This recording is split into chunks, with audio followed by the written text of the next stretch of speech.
What is up, my people? Welcome to the first episode of the Immigrant Experience. I didn't really plan this much, but I do have a topic for this episode, so let's just get on with it. With me, I have two of my best friends, Sean Lee. What up? And Danny Minami. Hello. You gotta get closer. Hello. There you go. All right. Yeah, let's just go for podcast. Yeah. So this podcast is gonna be kind of weird because this is for my channel, but it's also a class project that I'm doing. So hello, professor. Please don't grade me bad. Thank you. So the topic for this podcast is masculinity and black men and masculinity, and also the different races, like, you know, you being Korean, you being whatever the hell you are, and me being, you know, Hispanic. I was supposed to have another friend, but I guess we're not friends really. No, I'm just kidding. He just couldn't be here. So like, one of the questions that I want to ask you guys is like, you both are, Sean, you're Korean, right? Yeah, that's correct. Yeah, so like, growing up, what exactly was the definition, like, in your culture or your house about being masculine? What my parents taught me about being masculine is not by what actions you take, it's about what's in your heart. Oh, that sounds so cheesy. Yeah, no. But then, I mean, that's the way I grew up. Also, like, masculinity defined by Koreans basically is just being loud and proud. Really? Yeah. That's literally the opposite I would think, because like I know I have different Asian friends, and they're always like the opposite. They're soft. They're not very loud, and you know, I guess like the completely opposite of you. Because like when I met you, it's like, oh, you're like Spanish. Like you guys are like Spanish people. You know how to party. You're loud. I was like, cool. I can dig with that. But how do you think it's like different for like other Koreans, like maybe your cousins or something, like raising different? Because you were born here, you're first generation. And first generation, born and raised in Jersey. Yeah, so I would think maybe it's different if you immigrated from Korea or no, maybe. Like, how was your mom growing up? Because you didn't grow up with your dad, right? No, so my dad separated from my family when I was around 7 or 8, and so we grew up with in a single parent house with my mom and my two brothers, older and younger. That mom life. Yeah, exactly. So she had to be both parents, and how she taught us was we took like examples from history. We just look at people, like famous male figures in history, and see how they exemplified masculinity. Okay. So it was a bit old school, but I believe we got like the gist of it. Okay. Because like, for example, me and you can say this too because you're also Puerto Rican. Like this, I was the same as you. I grew up with my mom. My dad was here in the States. And I grew up in DR with my mom, my sister, and my younger brother. And whenever my mom had to work, I was in my aunt's house. And that was like 3 women. Her 2 daughters, and then my cousin, she was a girl too. And in my house, it was with my grandmother too. So I didn't really have like a male figure.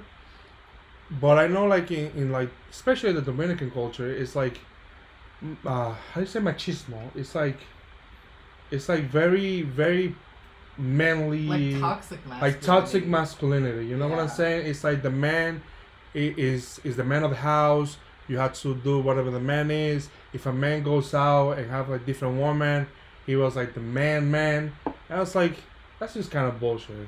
It was like, I don't know if it was because I grew up with women around the house the entire time, but like my view to like maybe like another Dominican is like completely different. And what do you think? Because I don't know, because you're transgender, right? Yeah. You were a guy. So I'm a trans woman. I was assigned male at birth. My mother's of Puerto Rican heritage. My father is Puerto Rican, but he's half Asian. And I'm sorry, give me a second. This computer's about to die. I don't know why. oh my god. As mentioned before, this is Scuff Podcast. Please wait while we get a charger. You're supposed to prepare this beforehand, brother. This shit was at 100%. I don't know why he's dying. Holy shit. It's processing a lot of stuff, man. No! Fuck me! What just happened? It got unplugged from the wall.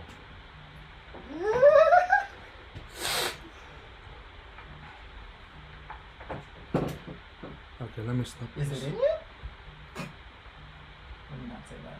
That's what she said. This is with candles and lanterns. Okay, so 1, 2, 3. Go. Alright. So, yeah, I was assigned male at birth. I'm a trans woman. My mother is Puerto Rican. Puerto Rican American. She was born in New York. My father is also of a Puerto Rican background, but his mother was mixed Asian ancestry, Japanese, Korean, Filipino. Masculinity in my eyes was very different from YouTube because I did have my father growing up. And to top that off, he really wasn't, like, he's not the most masculine guy. Yeah. Compared to other, like, Puerto Ricans that I've seen, and also other Asian people that I've seen. The only other people, like, males that were, like, figureheads in my family that I really witnessed it from, and, like, the way that you talk about it, Mario, is my dad's father and my dad's brother-in-law, my uncle. Okay. Because my uncle is Dominican, and my grandfather is just your typical, like, Puerto Rican from El Campo. Like, he was in he was raised in the farm and everything. They were probably where I got my first taste of, like, machismo in the Latin sense, and I really did not vibe with it. Like, they were very derogatory and hurtful if a guy was being too feminine. Yeah. A lot of the things that they would say to me, they didn't know that it hurt me, but, like, it even my father picked up on it, and he, like, would say things like that to me at home. Yeah. And I don't think at that time he even realized how much it hurt me as someone who, like, I never changed my behavior either. Mm-hmm. As much as they said this to me, I would still be who I am. And I guess my dad just kind of gave up, but, like, when it came to, like, my uncle and my grandfather, like, I would always have to feel like I put, like, a front. I had to put a front on, because if not, they would just come at me like, what the fuck is this thing doing here? Yeah. You know? Yeah, because I remember one time, I don't know if it's the same uncle, but I remember we were at Bergen, and you were like, do not let this man see me. And I was like, oh my god, like, I forgot you were Puerto Rican. So that aunt and uncle that you saw that time was from my mom's side of the family. Oh, so he's like full Puerto Rican. So I don't even know what ethnicity he is. I don't know if he's Puerto Rican, Cuban, or Dominican. Oh, I've never known what he's he the was. 3 Caribbeans. Oh my god. So, that side of my family, after my mother got married to my father, and, you know, my aunt got married to her second husband, which is that uncle, and, you know, we living our separate lives, they become born again Christians. Uh-huh. So that was my main concern with them, was because, you know, in a very Pentecostal Christian household, like, if you're not the typical, like, man-woman relationship or whatever, like, you're, like, according to them, they're committing sin. I'm not Christian. Yeah. But according to them, like, you're committing sin. Like, man shall not lay with another man the way he does woman, or whatever the fuck it is in the Bible that they say. But so that was my biggest fear with them. They actually aren't that big of an issue. It's kind of with that side of my family, with my mom's side of my family. My mom is totally okay with who I am. Yeah. She's never had an issue with it. In the beginning, it was a little hard, but with her sister, though, my aunt, and then my uncle, it's kind of like, in that situation, it's the elephant in the room. It's like everybody knows, but nobody wants to talk about it. Yeah, no one will talk about it. No one will say anything about it. They always ask my sister, oh, so, like, who are you seeing? Like, you have a boyfriend? Like, what's going on? When it comes to me, that situation never happens. No, it's never happened, yeah. Because, like, they avoid it at all costs. Yeah, because, like, I feel like when it comes also to, like, black men, like African American, well, I just call them black, right? they're very similar to Hispanic people, in a sense that, you know, like the father might not have been there, or he disappeared, or that if he was in the house, it was just like very full of testosterone, I guess you can say, you know? And it's like very, very machista, very full of himself. It's like what I said. So like, you know, like, that's why like when they say like Dominicans, when I say Dominican person, it's like, oh, we're not black. I'm like, what the fuck are you talking about? We literally half black, half white, and half whatever else we are. You know what I'm saying? Like, we're 50% black. Mhm. So I always relate a lot to like the black community, especially with the black man in that sense, because like we don't embrace feminine um like things in men, right? So like when you talk about like a man being feminine, I always go to Asia, you know, Japanese people, Korean people, and then maybe like you will have some Spanish singers that were not very feminine, but they would take care of themselves, like especially salsa singers, and like and in this country, like the the black people, they had Prince. Prince was like the queen, but he will steal your woman dressing the way he dressed, and that was like back in the 70s or like the 80s. I never listened to Prince. I literally researched Prince for for this topic, you know, because we also talk about it in class, and it's like he he is the only person, even like with the Spanish community, famous people. He's the only person that I can think about that will ever try those things. Well, I you guess have you Bad can. Bunny. Well, but that's Bunny's now. well, yeah. But that's now. You know what I'm saying? Like, That's true. because now we're not very open, but we're open into the idea. But like, for example, like with Koreans and Japanese, they've always been like that. Like the man, I look up singers that were even born here and they were to Korea, and you know, skinny like tight clothing, makeup, nail painting, and like makeup, and like they look good. You know what I'm saying? And that's always been the K-pop thing. It's just now it's exploding here Right. in America, and I like that because me growing up with women, I always embrace my feminine side of things. Like at some point, I swear to God, I thought I was gay. Like I'm not even lying. Like, like, well, not that I thought I was gay, but like maybe bi or something like that. And I was like, no, I'm not. But I'm just very. You're just comfortable in your femininity. Exactly, I'm and just what very- you express. exactly. Yeah. But not a lot of people are like that because Spanish people, when they talk about that, it's like they're afraid because we're also very religious, and like a Spanish religious is just like man and woman, man and woman, man and woman. You're like you show up with like feminine stuff, we're gonna burn you to the ground. Yeah, that's very Latin. That's a Yeah, very Latin it's thing. exactly. So it's just like If you seeing that. display any bit of femininity as a Latin person, Yeah. especially a Latin man, the instant thought is like, oh, are you gay? Like, tú eres un maricón? Like, Yeah. what? Like, that's the first thing, Yeah. and then they want to get you out of there as soon as possible. Yeah. What about with Koreans? Like I talk about it, but I really don't know anything about it. On the Korean side, I mean, we do. It's changed a lot. In the past, I mean, not even the past few years, but the past like decade. Like a lot of people have been, yeah, accepting, like the feminine side of men. Like a long time ago, during like, 60s, 70s. Yeah. No way in hell Yeah. would you like have a Korean guy, like basically dancing on stage with a face full of makeup and all the No. hair, colored hair and everything like that. No, you would not find a single person No. like that. No, they were very traditional, old school, like a man's man kind of guy. Right. Yeah. Well, you have to also think about the history behind it. Also, as someone who is, very, I wouldn't even say dabble. Like I know my history of Asian history very well. A lot of this came after Western contact and accepting of Western ideals, considering that we did have in Korea the military force of the Hwarang, they were pretty boys, essentially, and they used that to their advantage in battle, in war against Japan and China.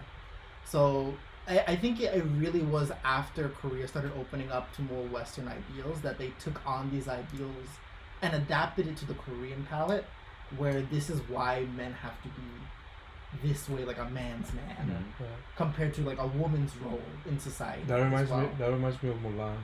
No, yeah, it's very much the same. Like, this is something that's been existing throughout Asia for a long time, and it's very unique to East Asian culture. Yeah.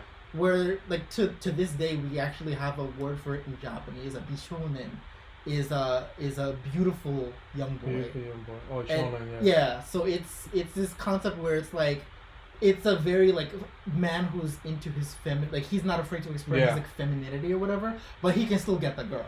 Yeah, he exactly. Can still get the girl. That's basically Prince. And yeah, this is something that's been here for like centuries. Yeah, exactly. Because like, I grew up with Japanese, not culture, but with the television, right?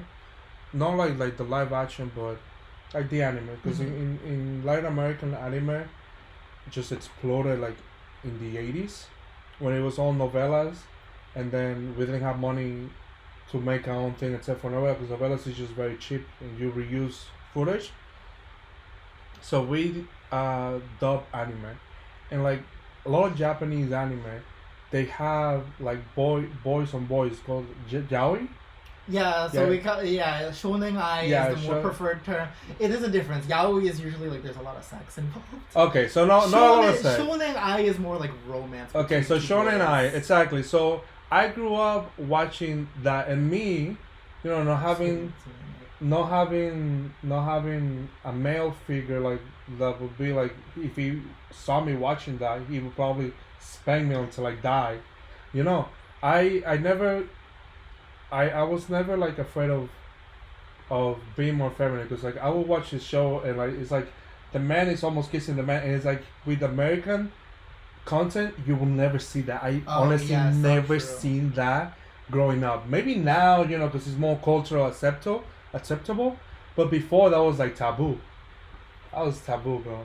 Well, I remember this is like a big moment in like LGBT media in the States. And I think this happened back in like the early to mid 2000s. Yeah. Where in one of the American soap operas that my mom used to watch, I don't remember if it was like Bold and the Beautiful or Young and the Restless, but they had like the first gay couple ever on daytime media. It was daytime soap opera, and that like it broke everybody. Like everyone was on either one side of the line, like they didn't want this on television, or that they really like were so happy that we finally got like representation for like gay men in media.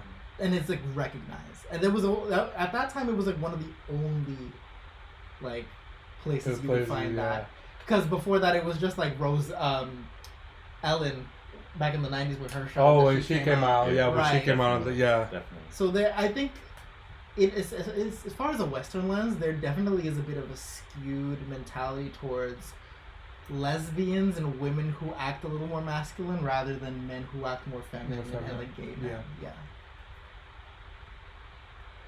You look like you were about to say something before she said something.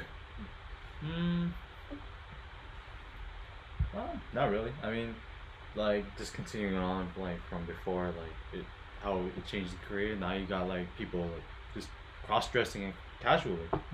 Yeah, you got so many more Koreans feeling comfortable in like women's clothing, and they broadcast it on like public television. All these entertainment shows. You got like K-pop stars like dressing as men, or men dressing up as women. And this has been going for a pretty long time now.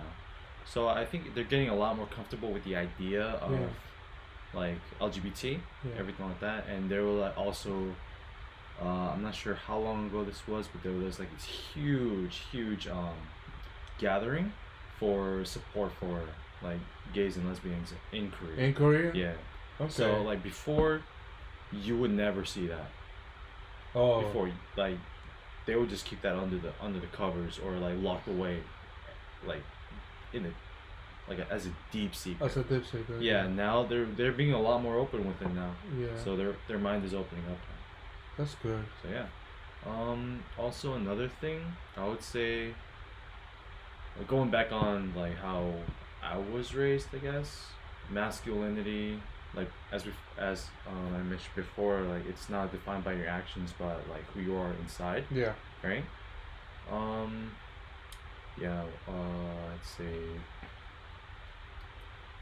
My grandpa is mad old school, but then I appreciate it. Yeah. Right? Like there is some need for that if you're Yeah. trying to like raise boys or like raise men Yeah. in this day and age. Because you need like a really good example of what masculinity is, Yeah. and I believe like he's like one of the best. Yeah, I feel like it's like with old school, I get it, like it's a different time, but there's also a lot you can learn from old school. I remember my uncle, which is his son from his second marriage. I remember he always tells us this story. Like, no, my mom tells us this story. Like he was crying one day, and my grandfather was like, he told him, "Stop crying, man, don't cry." And he just kept crying and crying. And he said, "But I'm not a man. I'm a kid." And then my grandfather was like, "Damn, you're right." I don't know what to tell you, you know. But I always think like my grandfather is also old school, but it's also he also tries to like keep up with like everything that's going on with him. Yeah. So I didn't grow up with him either. He was here when I was growing up. But every time we see him, everybody, like for example Mother's Day in the like Mother's Day in our family was like a religious thing. My Definitely. grandfather's mom, we would go to her house. Everybody had to go. If you were in the state, you had to fly over, and that was my grandfather. And every time he came, everybody always gathered around. Everybody always wanted his opinion. Everybody always listened to what he says. And so, like every Mother's Day, I would grow up looking at that. So that's what I would. So I always had him as a like That's what a man is. Mm-hmm. That's what a man should be. And like nowadays, you have like men now. It's like I don't know, so timid. They're afraid of everything. It's like They're like children. Exactly, they're like children. children. Yeah. Basically, they're basically children, and it's so sad because that's our generation. Yeah. It's like that's not how it should be. Mm-hmm. But like, let me ask you this, because I guess you can also say, because you and I share the Hispanic part, Right.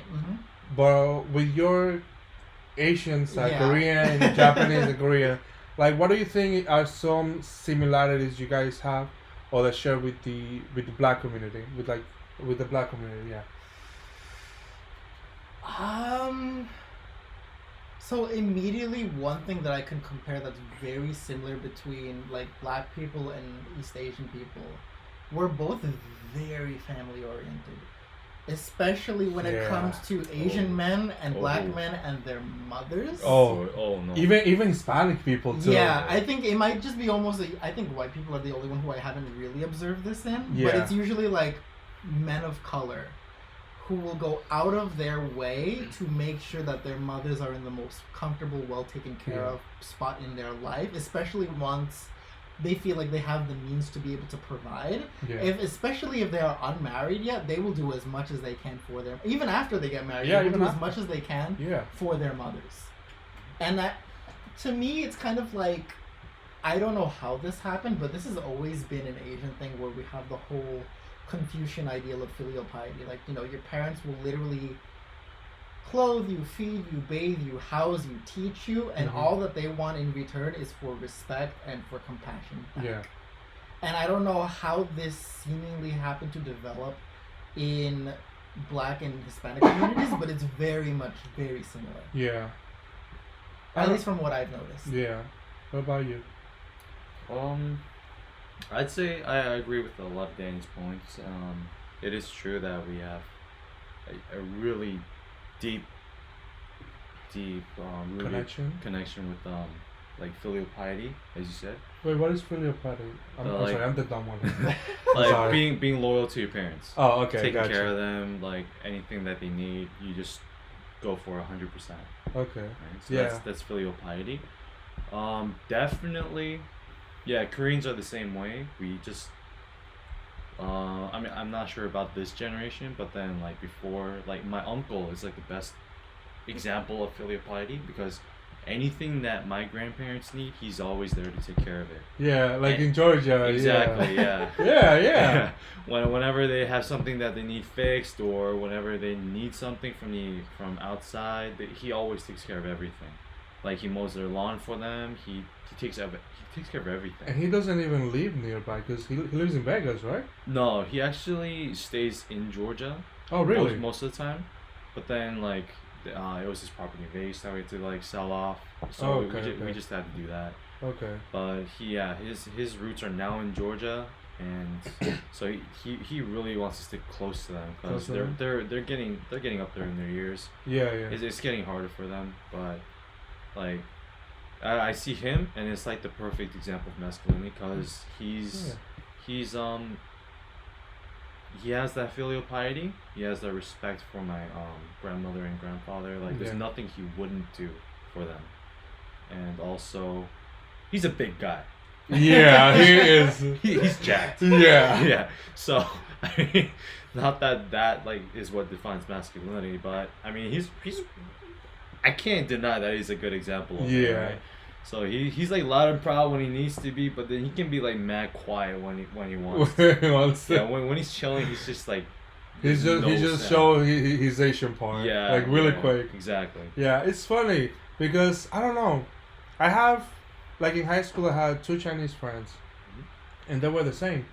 Their parents, they came here and they grew up with their grandmother, and then they came here in high school, and it was the same thing. They were very close to their family. Like, I remember I went there, I met their parents. They were super lovely. I love those guys, and like you can tell that they were very close to each other, and I like that because I had white friends, and like you said, I cannot tell if I ever met their parents or like if I ever saw them with their parents. I remember one of my volleyball teammates. I met their mother through because she would go to the games. She would go to his soccer games and his volleyball games, and then her daughter, she would go to the theater because she did theater, and she was always involved. But they like the kids, it was like I don't know, like how you will see on TV. It's like okay, thank you, mom, and then just sleep. Like me, every time my mom came to a game or to come, I was like, hey, chill, mommy. I would give her a kiss on the cheek. I would be like, you hungry? Like you need something? It's like you saw me killing it. Well, like I've always tried to have like a conversation with my parents. Like I'm very close with my mom. I'm uncomfortably close to my mom. And it's like that. Like the Spanish culture is like that. Like your mom is like the queen. You have to do everything she says. You have to listen to her. You don't have to listen to her. But like when she comes back around and she's like, "Yo te dije, I told you," It's basically a matriarchy. Exactly. Yeah. The mother's the head Exactly. of the household. Exactly. And like it was like with my grandfather, it was the same way because like I'm telling you, every single Mother's Day when she was alive, he was here. I don't remember a Mother's Day growing up in the hour where he was not there. Like he was here struggling, and he will save his money to go to the yard because that was his mom, and that was the one that he could share with her, being like 2,000, 3,000 miles away from her. And that's why I like. That's also why I really like having, like, not just Spanish, because I'm the type of person that have a lot of friends outside of my culture, but I never been able to connect with like white people, just because of that. Just because we grew up so differently. It's like they live in another world. And then I meet a lot of Asian friends. Like Filipinos are the same way. Filipinos are like mad family oriented. Koreans too. Spanish too. So I'm just like, I'm just gonna hang out Spanish people in Korea. Like they get me. And with black people too. Like, bro, black people are mad chill. You know what I'm saying? And they, like when they have their shit together, they have their shit together. You know what I'm saying? One thing, going back to You know when your like uncle was crying and I think it was your granddad, saying that you like men don't cry kind of thing. Oh yes, yes, Yeah, yes, right. yes, yes. So like my grandpa said this like almost basically the same thing. What's that thing? Yeah, he's like men only cry 3 times. Yeah, you know what they are? No, I do not know. So when you're born, when you're Yeah, but you don't have an option with that one. basically when you're born, when you have a child, and when your parents die. That's the only 3 times that you. Oh my god! Yeah, but when you're born, child, when your Oh my God. child is born, you're only allowed to do one single tear, and that's it. Exactly. That's Just it. Only one tear. Only is one allowed. tear is allowed. One tear is allowed. It's really bad. It's really bad that I actually understand what you're like that ideal, but from experience, because my grandmother passed away this April from the COVID-19. And I think when that happened, that was the first time ever that I have ever seen my father cry. Yeah. The only time that I've ever seen my father like cry was when my grandmother died. Yeah, I can say the same thing. I remember when Mama died.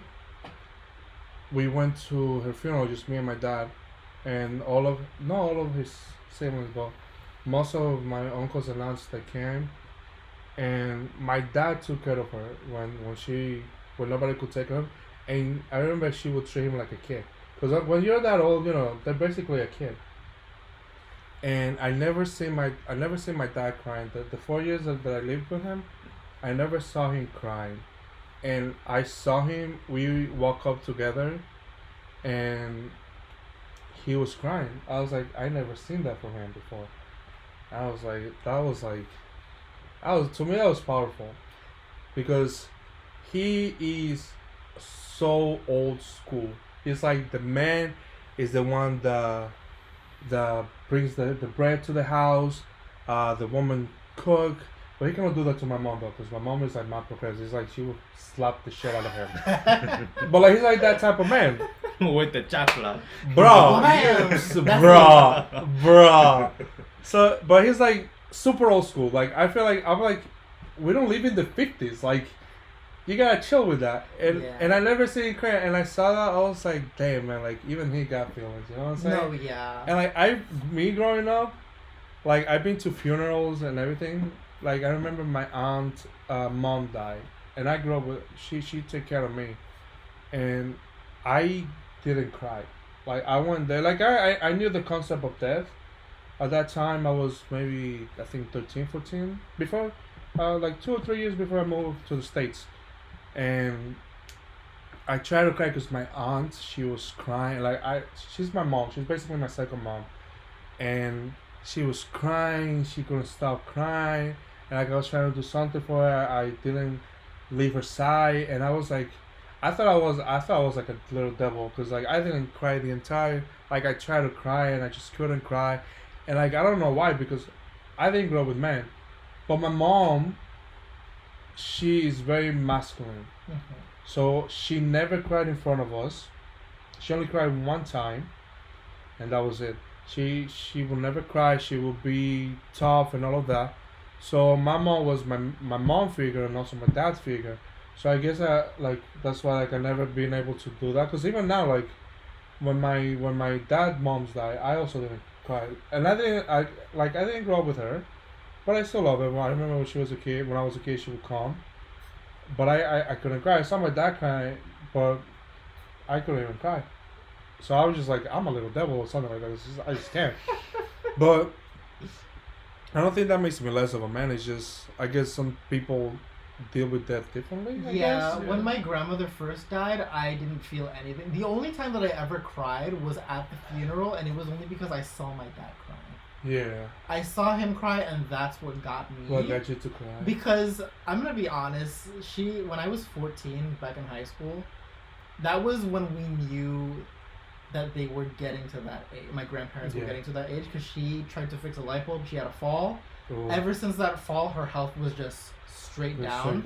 So I already did my own kind of mourning on my own. Like, I just thinking about the thought of her dying back when I was 14. Yeah. I cried enough tears at the thought of it that when it finally happened, I felt like I was ready. Yeah. But I was not ready for my dad to start crying at the funeral. Like, that was what I wasn't prepared for. Yeah. But also, as much as he abided by those like machista rules of like what a man's supposed to be, he never really implicitly forced me to be like that. Yeah. Which is what I kind of appreciate, especially like leading up to like me coming out of the closet. Yeah. Like he knew how I was as a person, and even when I was still like identifying as a guy, I was naturally just very feminine or whatever, and my dad didn't really take that much of an issue with it.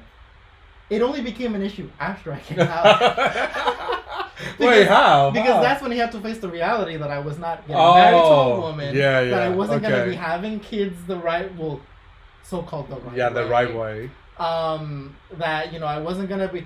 He had this dream that I was going to get married to this beautiful Asian woman and have some beautiful Asian kids to bring home. Wait, he's an Asian, specifically saying Asian? Yeah. Oh, damn. Well, both of my parents were convinced about this. And my mom still wants me to this day, as, you know, a trans woman, to bring home an Asian husband. Oh, shit. To this day. So it went from Asian girl to Asian guy. Exactly. Oh, damn. I told you. Just go to Thailand. My mom's... Get your little let me go to the capital. what they call lady boy. Get your lady boy. That's me. I'm the lady boy. You're a lady boy. I'm the lady boy. Okay, then go with the guy that likes lady boys. Yeah. Oh yeah, you will find a lot of them there. Yeah, you'll find a ton of them there. But in that case, I think on my mom's end, it's more like kind of she finds the idea cute, which is kind of a weird thing. To me, it's like you want me to end up with an Asian person because you think that they're adorable. It is kind of infantilizing, but I don't complain about it that much. My dad's side, I think it was just because he was raised in the culture. And as much as I say that he grew up Puerto Rican, he grew up just as Asian, as he was Puerto Rican, and it wasn't even my grandmother's fault. It's because of where he was raised. Yeah, no, it is like that because I saw this documentary. There's a Dominican guy, Chinese, born in DR. Yeah. And I think he's half black, half Dominican, half Chinese. Mm-hmm. But he grew up with the culture, with the Chinese culture, and there were these other female professors and in other job fields in DR that were Chinese. So they say the same thing. They grew up in DR. They feel Dominican, but they also feel Chinese, you know? It's like, it's not something you can just get rid of because you were born in another country, you know?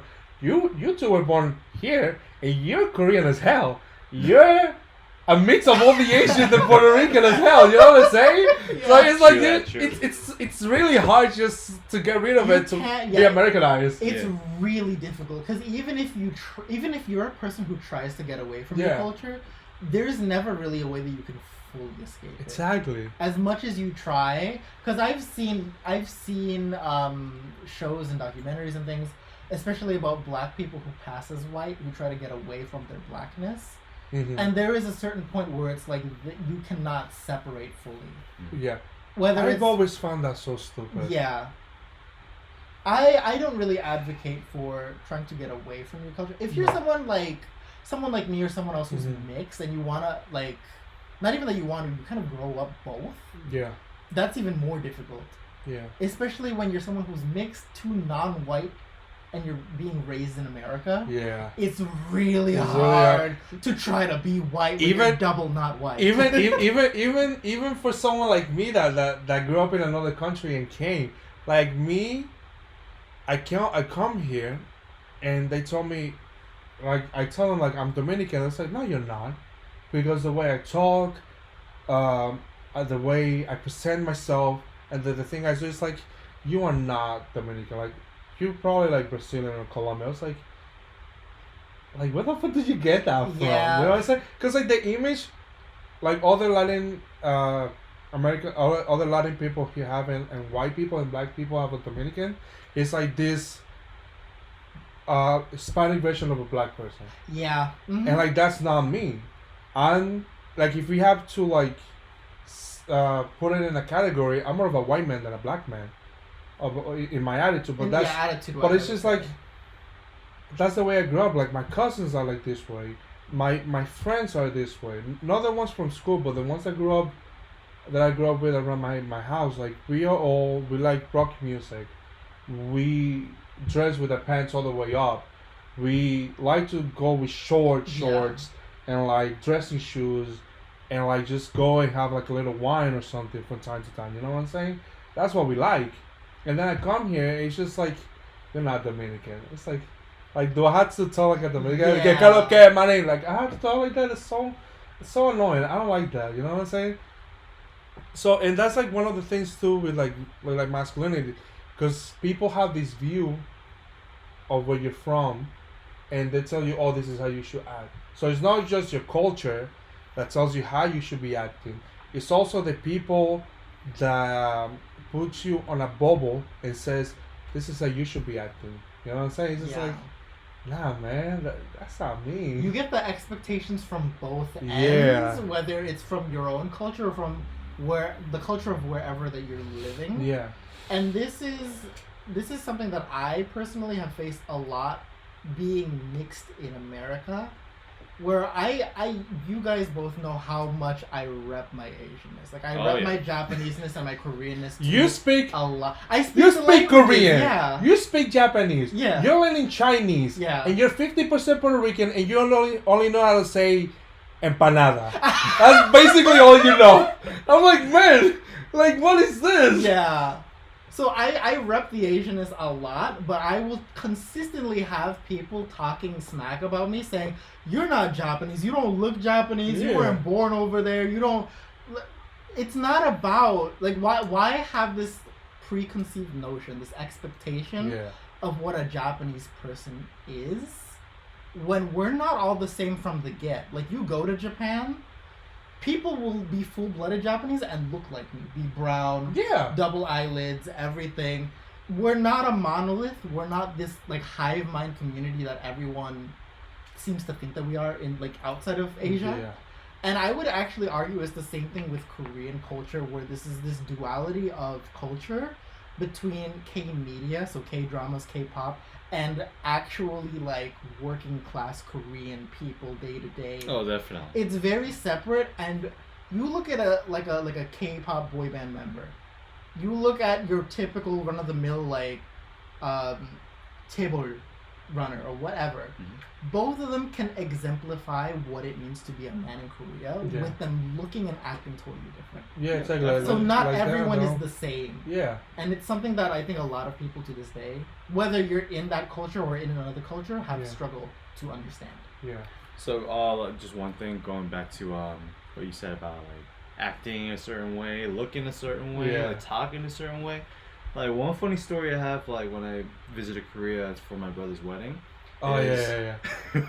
So I was going around like just exploring like the city, right? Seoul, like in the uptown, right? So I was just going around. I see these like smoking booths. So I go in one because I'm curious about like all what the culture is there, right? So I just go in, and then like, I don't know, 8 like cops just come into the smoking booth to have a cigarette, and then they look at me. I'm a head taller and almost like twice as big as all of them. Yeah. They look at me and they're like twitching. They're like, what who is this guy? They're waiting for you to do something. Yeah, they're waiting for me to do something because I look like a gangster over there. I'm wearing jeans, boots, and like just a regular like t-shirt. Right? Yeah, you look very American. I know. We got Mr. Kangpe over here. You can tag me as a foreigner like almost immediately. I like dress differently from them, but like it's like I like, and then they didn't expect it, but I said, oh how you doing? And I was like in Korean. Oh, I was like 자진해 주세요. I was like, they're like, what's that? What? They were so confused. So they've never seen like anybody like Korean, but then like so outgoing to people, because a lot of people are just like silent. Yeah. Like they don't pay attention to anybody else. They're like when something's happening, they just look the other way. Yeah.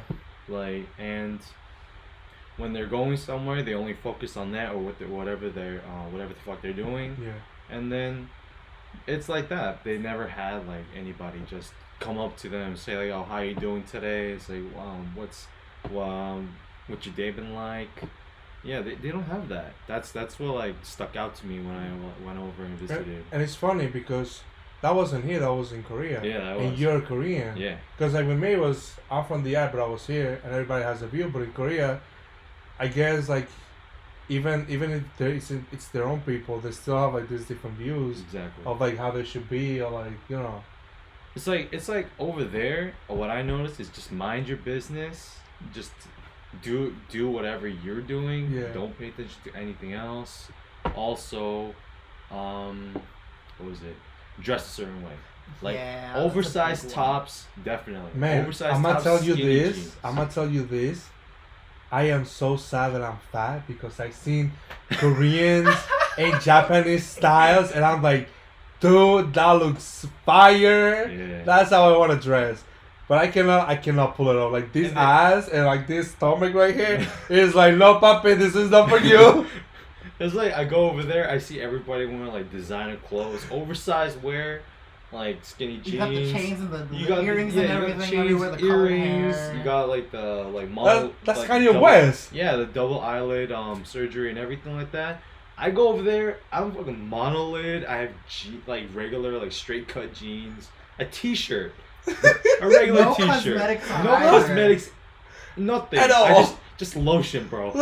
Just lotion is your go-to. Just lotion or moisturizer. That's it. No toner, no like foundation, nothing like that. Jesus Christ. So I feel alien, but it's so funny. In your own country. In my own country. I mean, my homeland. But I mean, and I also speak a certain way. I speak like a Jersey boy. yeah. It's without the Italian accent. Though.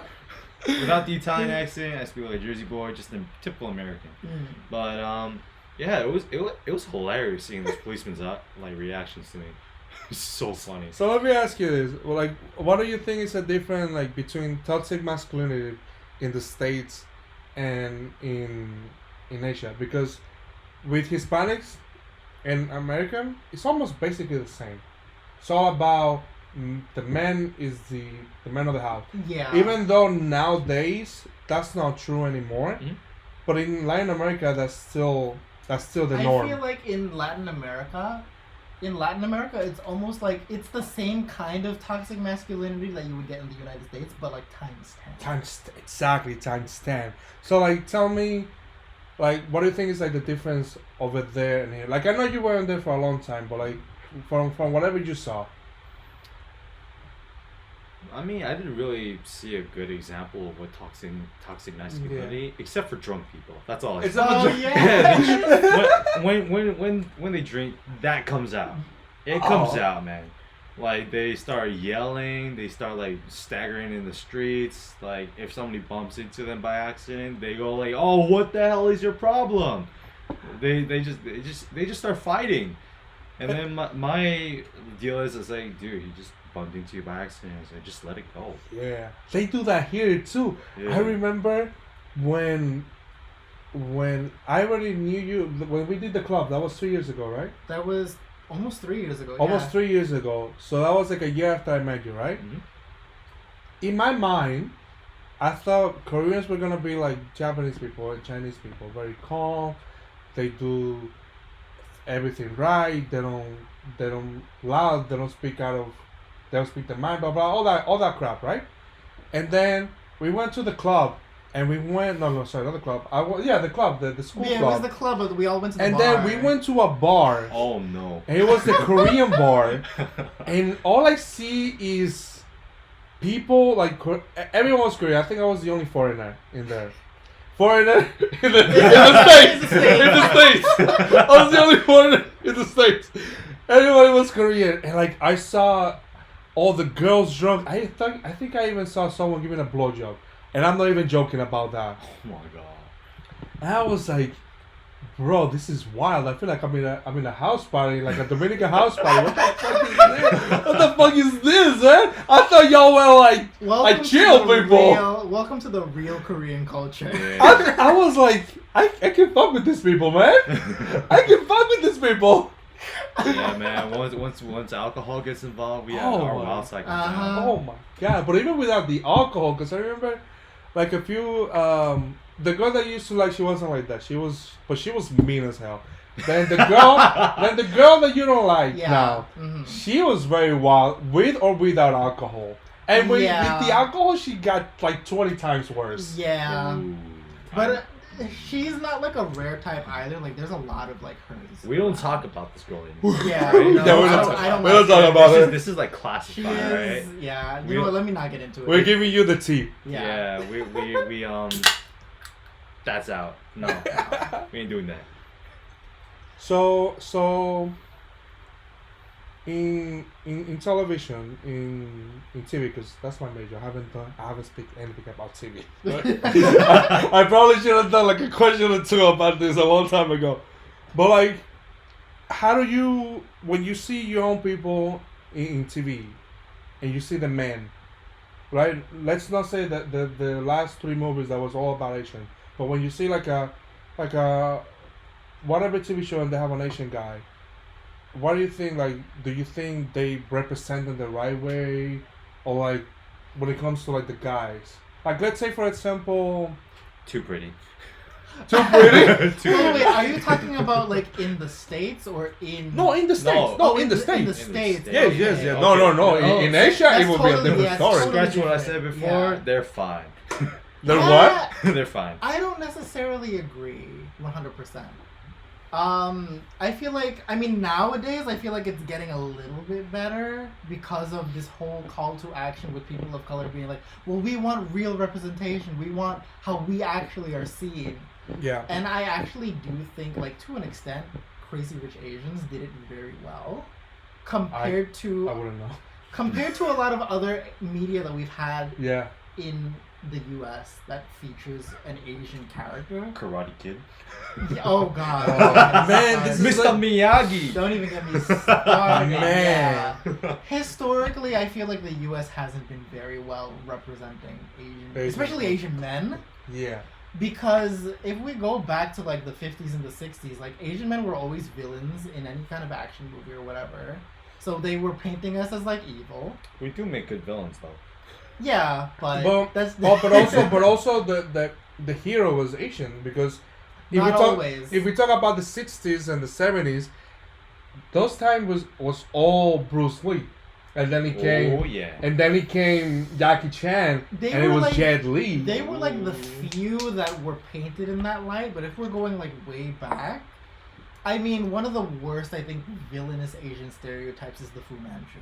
Like everybody knows this old Chinese man with his long braid and the long mustache, and he's always plotting to like steal the hero's girl and like That sounds get like- all this like rich stuff and like James Bond kind of thing. That sounds he's a like the villain. Emperor in Mulan. Kind of. Yeah, Yeah. He was represented But- with the kind- Fu yeah. Manchu. Yeah, but he That- wasn't bad. He was the No, but Emperor. No, this it means was, like worse. Chinese equals Fu Manchu almost. Yeah, kind of like What that. what is Fu Manchu? You'd have to look it up. It's like It's, the mustache that comes it's like the all mustache and the then the way. braid. Ah, okay, yeah, I know. And he's always painted as this like diabolical villain that just wants to screw over A everybody. James Bond villain? Yeah, like kind of like a James Bond villain. Yeah, and then if we're going forward with history, more modern like 80s, 90s, 2000s, the Asian man is always painted as kind of like a dork who can't get the girl, who Yes, kind exactly. of- Yeah. and The that's nerdy not kid. and that's not true. Like Yeah. we see. I've seen a lot of Asian guys, especially Asian Americans, who can bag any chick that they Man, want. Like, you come on. man, That is not true. man, you have no idea. I see like Asian guys. I'm like, how do you do that? Like, yeah, like it's so. Especially I would feel like the Western world, they cling on to these age old stereotypes where historically they've been connected with like trying to like keep the Asian man down. Yeah. Because like if we go back and this I get too much into history a lot. Like Colton would be great. For Oh this. yeah, culture yeah. would be good. But Dude. Colton, you're gonna pay for this. but you know, the first Chinese to end up in the United States were used as slaves to build the railroads in the Yes, West yes. Coast for the gold rush. Welcome California to gold rush. America. So they always tried the white people always tried their best to keep the Asian man down with as much as they could. And like as soon as white women started having their interests and their fascinations with the Asian man, just like they did with the black people when it was slave times, they did everything that they could to like emasculate keep the them Asian down, man yeah. to like make them as unpalatable to anyone else as possible. Yeah. And I feel like that seeped into the media. You know, all of this Yeah, that's seeped into basically the media. Cause black man, it was the same thing. Or the dad was never there. Or if he was there, he was ridiculed. He was dumb. Or he was like he couldn't progress, like get better, because like what's this show? Everybody hates Chris. Said that is like he's everything we said about, right? Like very family guy, but that man was dumb. Like that man was dumb as hell. I was like, that's not true. You know, just because you couldn't go to school or you had to work this type of job because you were this, because basically you're black, doesn't mean, you know, like that it's representative of like. Oh, of course not. No. And I feel like that's more to show. Yeah. That how you are is not necessarily because you want to be like that, but you're predisposed to disadvantages. Exactly. You know, he might not have had access to education. Like speaking from like a real person experience, someone who's like that might not have had access to education because of racial boundaries. Or maybe, you know, it was a family business kind of thing, and it was kind of a pressured expectation from the family to not go to school and to work a family business or something like that, work in a certain field. Or even like, you know, there was no choice. Exactly. He had to be the breadwinner, so he couldn't go to school, so he had to work and make money off the bat. So that's another thing I want to talk about, like the pressure of having like your family business or whatever. Because you, for example, Sean, your mom has a tourist center. Yes. So you're going to school for teaching. You want to be a teacher, which is I'm 1,000% sure is because of your mom business. Oh yeah, definitely. But like, did your mom influence you that? Did she pressure you to take over the business, or is it just something that you just naturally felt for it? So the way this started was when I was going to college. I didn't really know what I wanted to study, and so my mom suggested teaching because, like, it came like second nature because I worked at the tutoring center or the Hagwon for basically almost all throughout middle and high school. So I was like deep into like education. So you were a kid teaching kids? Yeah, I was. Jesus Christ. So yeah, cause I had to. I mean, that's the Asian thing. The Asian thing you ever said it to me. So yeah, you were a kid teaching kids. Holy shit! I was in middle school teaching other middle schoolers, like even like just like a grade below me or even lower. Like kindergartners, preschool. What about higher grades than you? Higher grades. There was. If you said yeah, I swear to God, man, I swear to God. There was one time where I had to teach like an 8th. Oh God. No, I'm not a prodigy, man. I'm not. I'm just average intelligence, you know.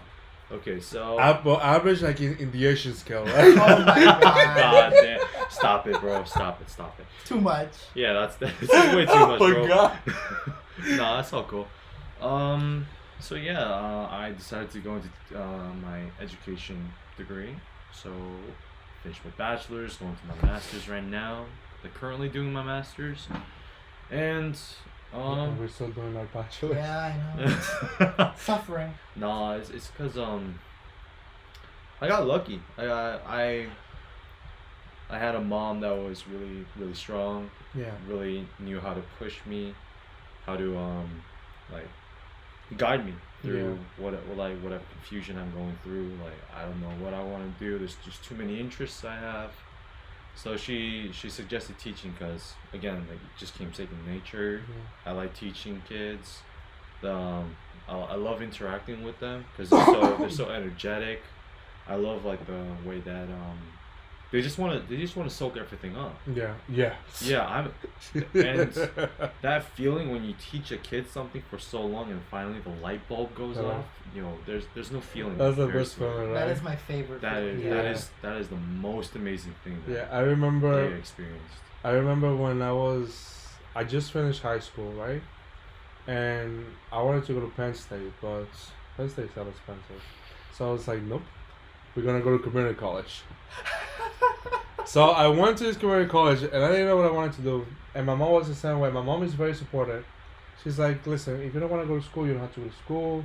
Just work hard, do whatever. If you're going to go to school, think about it well. I said, yeah, I'm going to go to school. I'm not going to be the only one in this family without a degree. Like, that's not happening. So I went to school and she suggested me to do graphic designing because I've been drawing since I think my first memory was a drawing of me doing a drawing, and I was like, okay, sure, because I'm good with computers too. All I had to do was learn Photoshop, blah blah blah, whatever. So my mom was very supportive. And then I remember my second semester, I hated it. I hated it with a passion. So I dropped it. I changed majors twice, and then I I left school, and my mom was like super supportive of me, and so I decided to come back to school. But it's the same as you. Like my mom was always there for me, even like when I was like fucked up. Like she was always there for me. I was still fucked up, but You were honestly, still? no, it's much. No, I didn't even gonna say that. I didn't even gonna say that. That's why I said. I couldn't let it go. That's why I said it first. I couldn't let it go, man. That's why I said it first.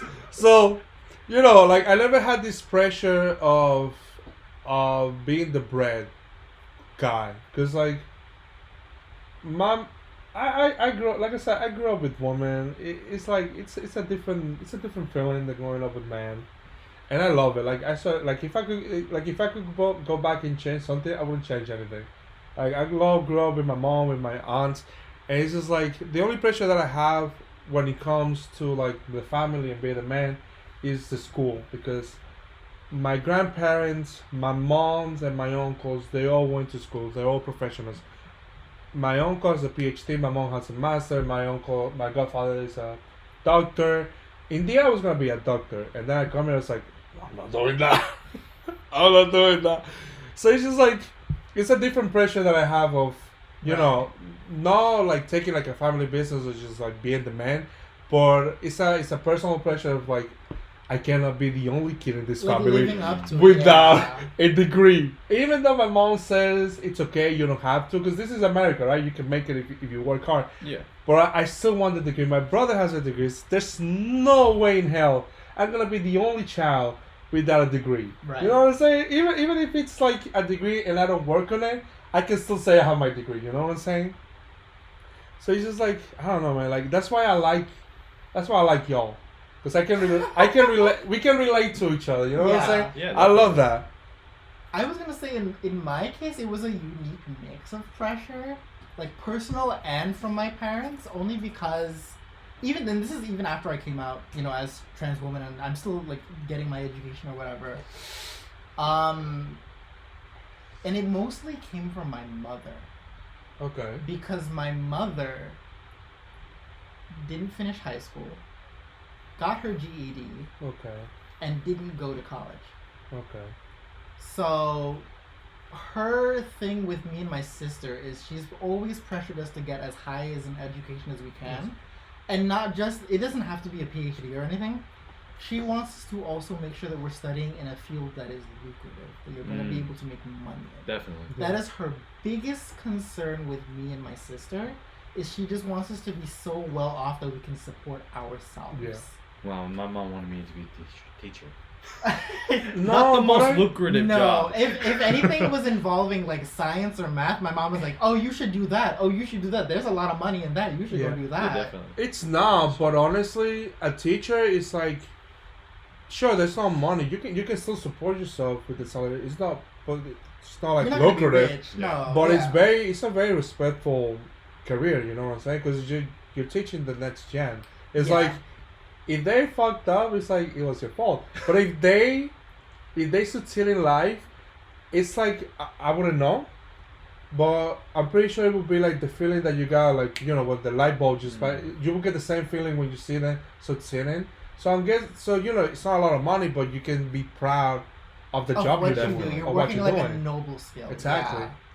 So you could imagine my parents' reaction when I went to community college and I said, "Hey guys, I'm majoring in fine arts."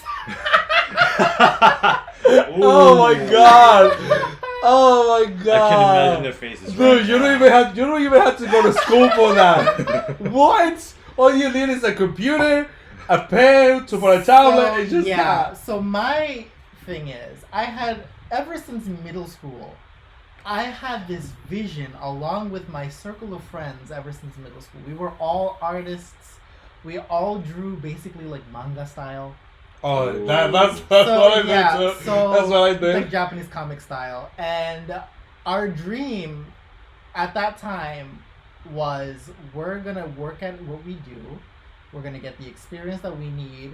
We're gonna make a studio circle, and we're gonna go put out some comics. How did that work out? I was the only one not to give up on that dream before we reached college. Oh my god. So I go to community college and I major in art. And fine arts was really the only option that I had. And what about graphic designing? As a fine arts major, we had the option to take graphic design courses. Okay. Is as part of our curriculum, and I did. Okay. And let me say that I actually appreciated the graphic design courses better than the fine arts class, the studio art classes. Yeah, my first community by college. a long shot. My first community college, they divided fine arts and graphic design. They call it communication design. But it was like, if you were a communication design, you were only allowed to take like 2 drawing classes, and then everything else had to be computer. But at Bergen, it wasn't like that. It's like everything is fine art, and then you can take some computer classes. Well, no, they have a graphic design major. It's just as a fine arts major, you had the option instead of taking the old school traditional studio art like painting, like drawing. You could replace that with graphic design classes, and I did because I don't like traditional art. Oh man! Miss me with that painting. Miss me with that sculpture. Miss me with all of that. I do not want that. So Danny, I have one question for you. Yes. And it's let me I gotta read it. It's what is your opinion? No, sorry, I already did that question. Okay, so as a transgender woman, do you still embrace some of men gender roles at all? I wanna say no. Okay. But I think, especially because I primarily grown up in the United States. Yeah. There are some things that I do that might be perceived as masculine, even though I don't intend them to be. Okay. And it's something that I really can't control because it's my interests. Like hitting people when laughing. Yeah. Like what? No. I think yes, definitely. I think that's just a me thing. And that's specifically. That's nothing to do with masculinity, right? But I mean, also, I kind of like, not that I do that like to you or whatever. But like sometimes when I do it like excessively, it's like a flirting tactic. Like, we'll talk about that sometime. Oh, we're Nick Colton here. But something that I'm like specifically thinking of is like I'm a big gamer. I love video games. Okay. And that's typically seen as something that boys do. No, true. It's for true. the most it's part. True. For the most part, mostly and like males are a into lot video of games. gaming communities, especially now that we're moving into the digital age where people can get together online, are predominantly male dominated. Where that's true. If they see like a woman in a gaming space. Oh, we have a girl. That's exactly. They'll be like, "Oh my god, girl, what? Oh my god, is that a gamer girl?" But then also, oh, are you a boy or a girl? Well, that's me. That's me in my case, which is why like because I stream on Twitch, which is like primarily like a video game streaming website. In my chat rules, I actually have my pronouns in there, and I say, like, if you misgender me, especially in a sense. Especially in the sense that you're trying to be offensive to me. Like, if it's an accent, whatever. But if you're trying to do it to demean me, you're getting banned. That's it. I have everything laid out on my Twitch stream. Girls are very tokenized to the point where it's like if a girl is in a gaming space, they're either immediately sexualized. Yeah. But at the same time, they are kind of demoted in terms of skill.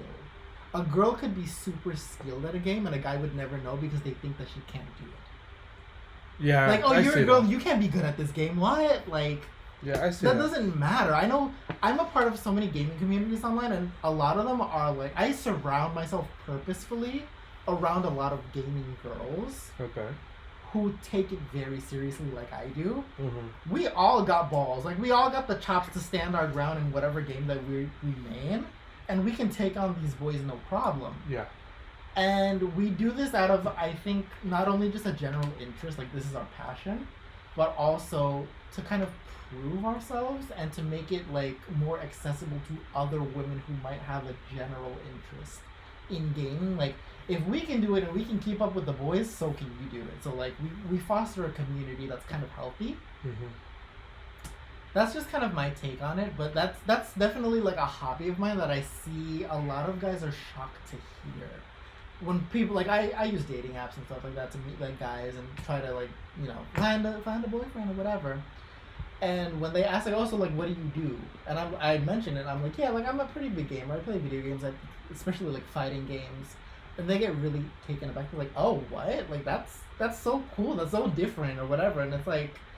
I wish it didn't have to be like that, because I know so many girls, both like transgender and like cisgender, who are super into gaming.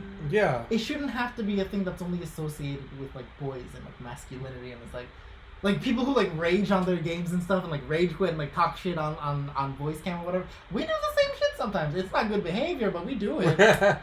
and it's something that I wish wasn't as attributed towards masculine as much as like anybody can do it. I mean, I don't really have much to say about that, because to me video games was just growing up as a kid, and then after I grew up, it was like video games is just boring. Like Kingdom Hearts came out and I only played that because I've been waiting for it for like 10 years to finish it. But video games I never been, so like when I hear like people always saying these things to girls, like is it really that weird? Like yeah, like most of my guy friends play video games. Sean plays video games. Colton plays video games. Yeah. Like, I don't play video games. I fucking sucks. I've been playing Call of Duty for, 8 months now? 8 months. I can tell you how many people I killed with my 2 hands. Oh! And it's not even 10.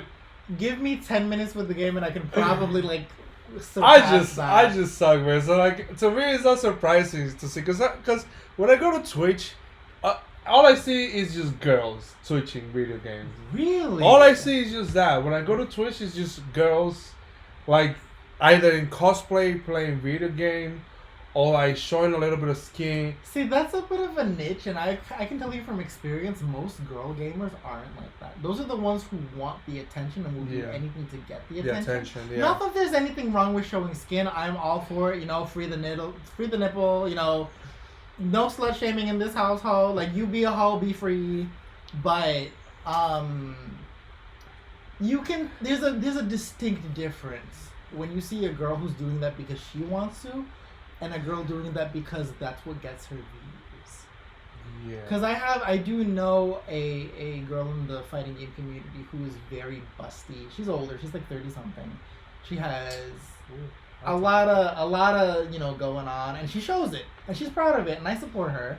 But she doesn't do it for views. She does it because she's comfortable in her own skin, and she doesn't care what anybody says about her for that. You can tell there's a big difference. Girls who voluntarily will show that off every single stream, or who do cosplay every single stream, they're catering to a specific type of person. Okay. But most of the girl gamers that I know aren't like that. We do things because we want to do it as streamers, as content creators, as people who foster our own like communities within the community. Yeah. Than people who just want to farm views and follows and subscribers and all this stuff. Okay. It's very different. Like, I personally, I don't care who follows me. I don't care who subscribes to me on Twitch. I don't care about that. As long as I'm putting on a show for people and it's a good time for me and for them, that's all I care about. And I know a lot of the girl gamers who I contact with are the same way.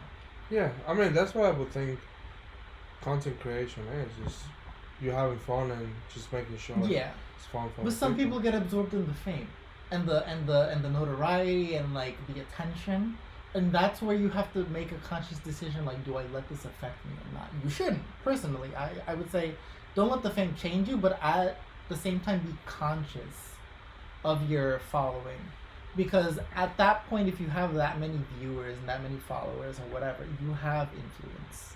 Yeah, and what you say can affect how the community will act. Shit, you have 10 people following you, you already have... like... I have way more than you have person. power. Yeah. You already have power. No, but I just say you have You're not giving Danny enough credit. Yeah, no, I have No, bro. I have a good amount, and like, I'm not even involved in my own stream community, but I'm involved with other streamers who I follow and I interact with. So it's the responsibility on both ends as a participant, as an influencer, and the influenced. Yeah. So I have a hand in it all, and I take responsibility for my actions. I make sure that everyone is having fun and no one is getting disadvantaged or their feelings are hurt or whatever. Yeah, Pokemon. If you have the slight chance of ever hearing this podcast, please hook up with my girl Danny. All right, she coolest, the coolest girl ever. All right? You heard her first here. All right, Pokemon. I'm challenging you. Get with my girl Danny.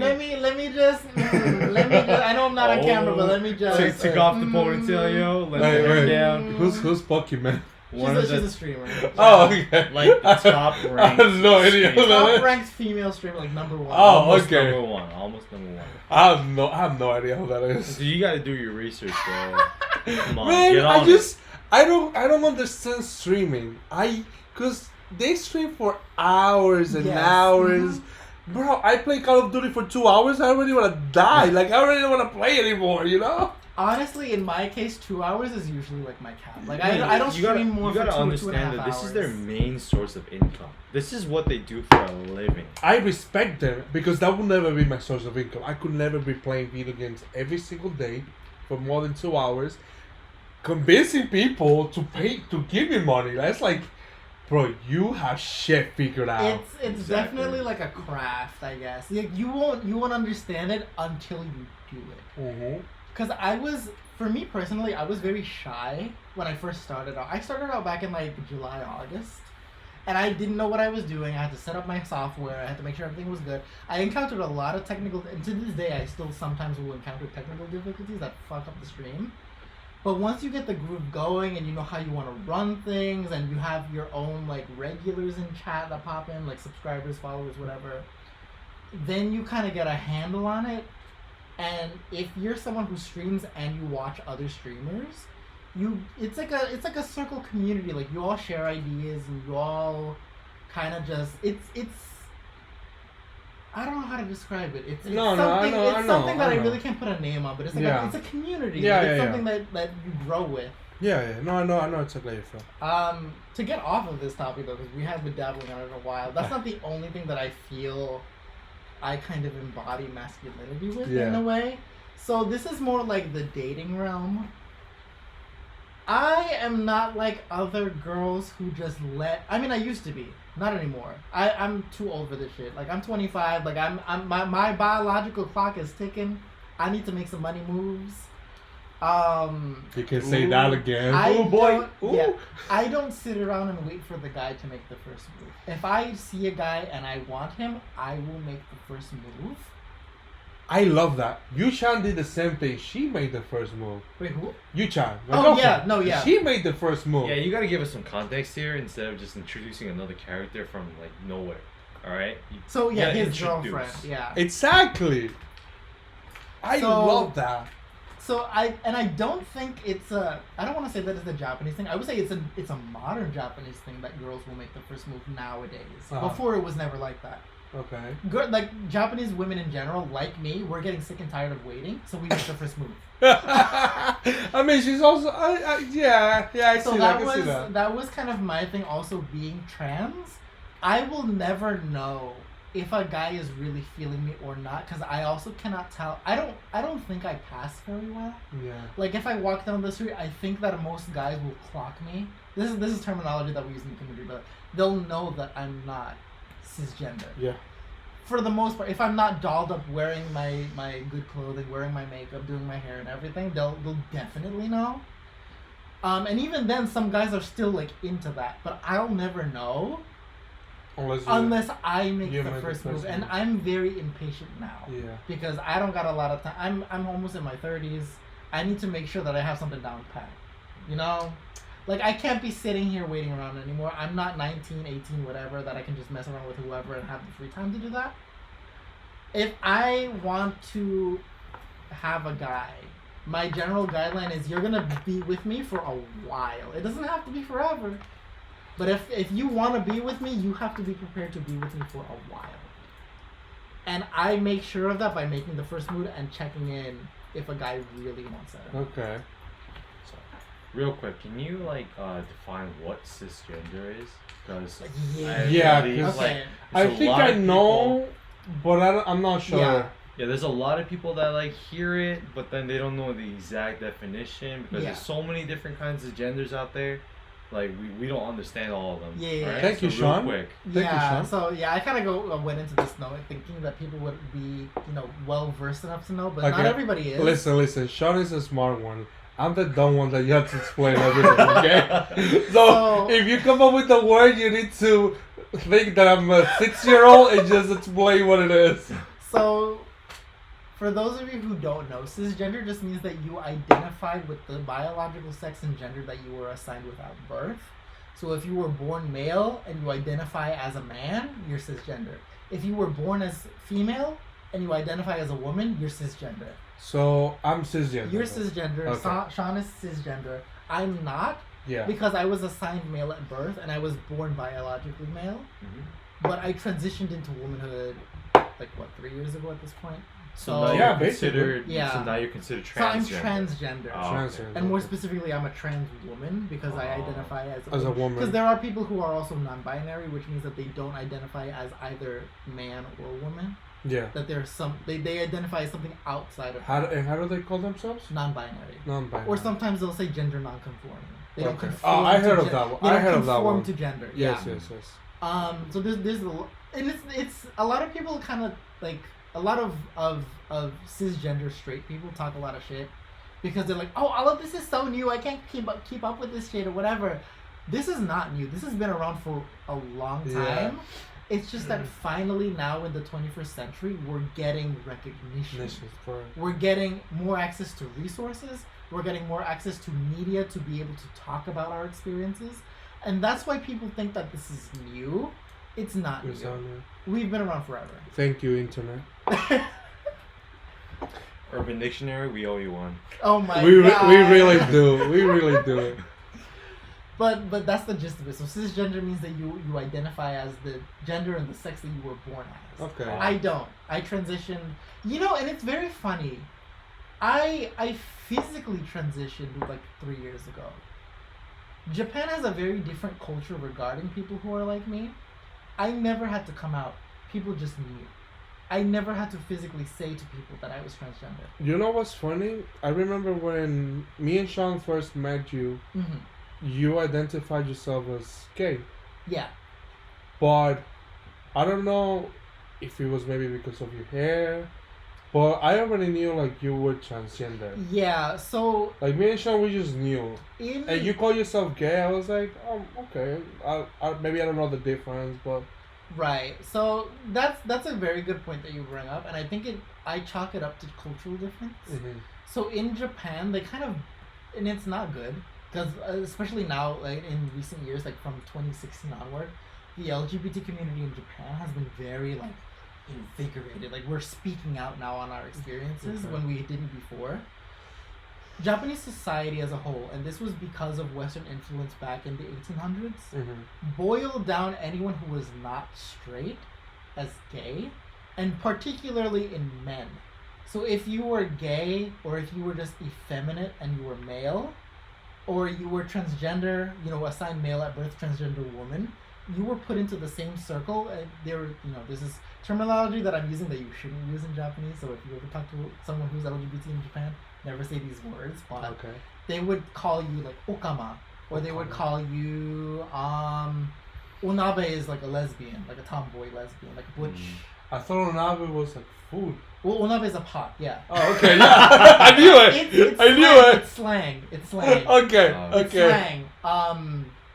So onabe is a pot. Okama is a pan. Okay. So they call these lesbian and gay people. So they use it's very food. generalized. Yeah. Yeah, they use food euphemism.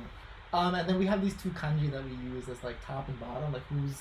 Who's the top? Who's the bottom? And the kanji, it's a square with something sticking out, or it's a square with a hole going in. What? So they use this as code.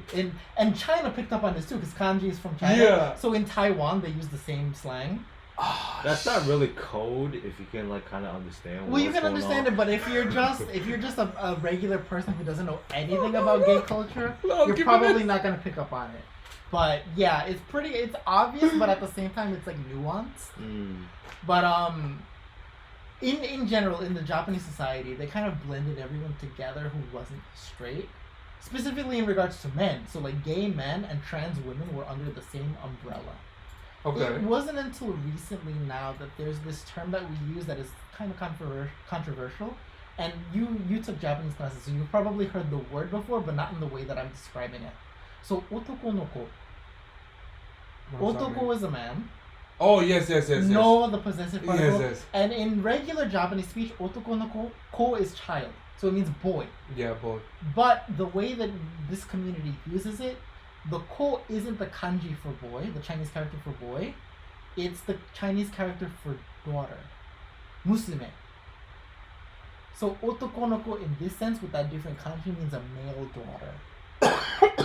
So you have like the male parts, genitalia, whatever. But then acting like. But But you're you're acting like a dressing daughter. like you're acting like you're embodying a daughter. A daughter, yes. I see. And it's very controversial, especially among the Japanese American community, especially first and second generation, because of the nuance of ko, child, right?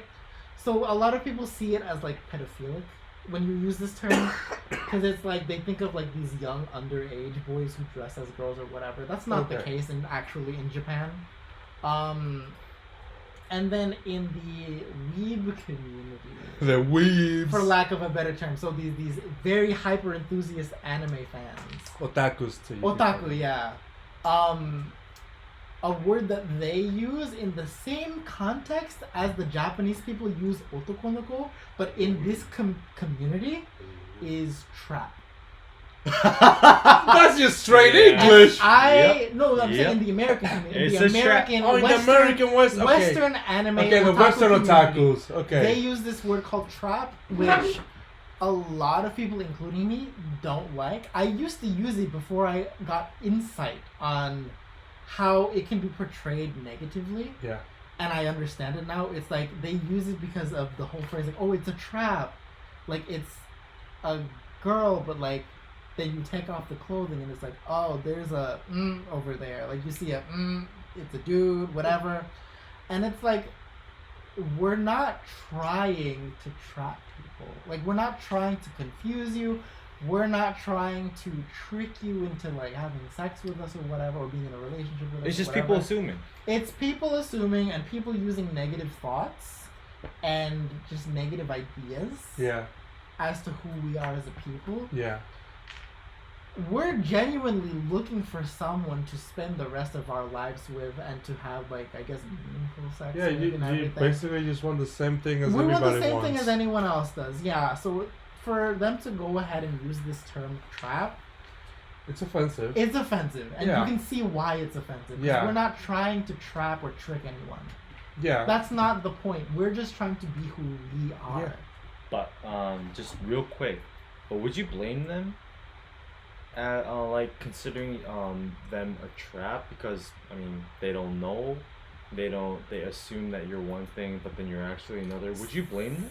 So this is something that's still, and this is East and Western world. But before we do that, that's gonna be for the next episode. Because the second episode is all gonna be about this. So if you wanna know more, Damn. you know what to do. Thank you for tuning in. This is it. This has been Danny Minami Thank you. and Sean Lee. Yep. I'll see you next time. Alright, go. Streaming. Get closer. Testing. 1, 2, 3. 1, 2, 3. Fuck this house.